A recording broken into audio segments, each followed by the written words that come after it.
දැන් ඒ දීපු ගෝඨා විසින් කරපු ඒ මන්දබුද්ධික ක්‍රියාවලිය චැලෙන්ජ් කරානේ. එතකොට ඔයාට එනවා ඉල්ලීම්. කාගෙන්ද? රේනගෙන් මට කතා කරේ නෑ ඩිරෙක්ට්. මගේ මහත්තයාට තමයි කතා කරලා තිබ්බේ. රේනුම. ඔව්. ඊට පස්සේ කතා කරලා මහත්තයාට කියලා තිබ්බා මෙහෙම අපි නඩුව අහක් කරගන්න ඉල්ලන ගාණක් දෙන්නම් කියලා. මහත්තයා කියලා මට මගේ වයිෆ් එක්ක කතා කරන්න බෑ මට බැනුම් අහන්න වෙන්නේ. මම එයා කවදාවත් මොන දේ කරත් ඔය දේ නම් කවදාවත් සල්ලි වලට කවදාවත් කරන්නේ නැහැ කියලා ඊට පස්සේ තියලා ආයේ එයාගේ නියෝජිතෙක් කතා කරලා තිබ්බා. නියෝජිතෙක් කතා කරාට පස්සේ ඒත් හස්බන්ඩ් තමයි මට කතා කරන්නේ. හස්බන්ඩ්ට කතා කරලා තිබ්බා. ඊට පස්සේ නියෝජිතයා කතා කරනකොට තවත් දෙයක් වුණා මට ඇත්තටම කියන්න බැරි වෙච්ච තව කතාවක්. නියෝජිතයා කතා කරාට පස්සේ හස්බන්ඩ් ඒතොර අරගෙන කියනකොට මම කිව්වා කියන්න ගෝල් ෆේස් එකට ඇවිල්ලා ගෝල් ෆේස් පිට්ටනියට ඇවිල්ලා දන ගහන්න කියන්න. දන ගහලා වැඳගෙන රේන්ට් එන්න කියලා දන ගහන්න කියන්න. දන ගහලා සියලුම ලංකාවේ මීඩියායි ජාත්‍යන්තර මීඩියා ඔක්කොම එන්න කියලා පළවෙනි රටින් සමාව කරා රටේ මිනිස්සුන්ගෙන්. මේ රටේ නැති ජාතිවාදයක් අවසල නැති ආගම්වාදයක් අවසල අපේ නිර්මල බුදුදහම දේශපාලනට පාවිච්චි කරපු සහ රටේ මිනිසුන්ව රවට්ටපු මේ වගේ මෝඩෙක් මේ මෝඩ ජනාධිපති කෙනෙක් පත් කරන්න එයා මූලික වුණේ එයා මේ රට ගැන හිතලා නෙවෙයි එයාගේ පෞද්ගලික වුණාමනේ. ඒ ඔක්කොම කතන්දර කියලා රටෙන් සමාව ගන්න. ඊළඟට මගෙන් සමාව ගන්න.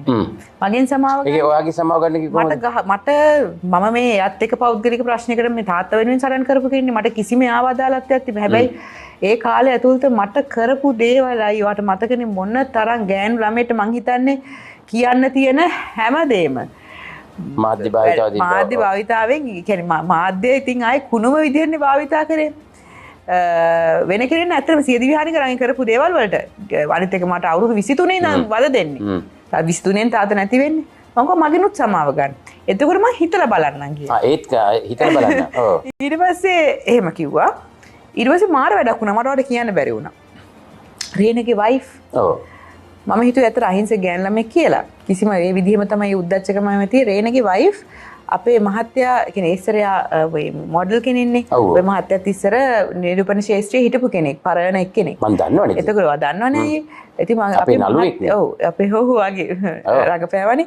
ඉතින් මෙයා දවසක් මගේ ෆෝන් එකට වාට මතකද මම රනිල්ගේ ගේ ඉස්සරහට ගිහිල්ලා මගේ සාරි එහෙම වෙලා මගේ මේ ඉස්සරහ ප්‍රතිබේව වුණා. ඒකේ පින්තූරේ වල ඔයාගේ වයිෆ්ගෙන් අහන්න ලැජ්ජ නැද්ද කියලා. ඒතර ඔයාට වීඩියෝ ටිකක් తీරව කියවන්න තිබ්බනේ. මට එවන්නේ දැන් හොඳයි. කියන්නේ එයා මට එවන්නේ මේ මගේ නම්බරේ දැනගන්නේ. ඊට පස්සේ මම යවුවා. එතකොට අරක අහලා නැද්ද අර කතන්දර? ඒකත් ඔක්කොම වෙලා ඉවරයි. ඒකත් ඔක්කොම වෙලා ඉවරයි. මේ පින්තූරේ වලා මේ හිරාන්ට යවන විදිහට මගේ ෆෝන් එකට එව්වේ. ඔයාගේ මේ වයිෆ්ට ලැජ්ජ නැද්ද? ඒ කියලා මේ පින්තූරේ වල තියෙනවා කියන්නේ පින්තූරේ ඉතින් ඒක ලැජ්ජ නැද්ද කියන්නේ ඊට පස්සේ ඔයා පෙන්නපු එක නෙමෙයි තමයි ඊට පස්සේ හිරාන් මං ගාව මේ තියෙනවා මගේ අනිත් ෆෝන් එකේ තියෙනවා ඔක්කොම ස්ක්‍රීන්ෂොට් මං වට එවනවා ස්ක්‍රීන්ෂොට් ටික ගහගත්තා ඊට පස්සේ මම යවුවා ඔයා මේ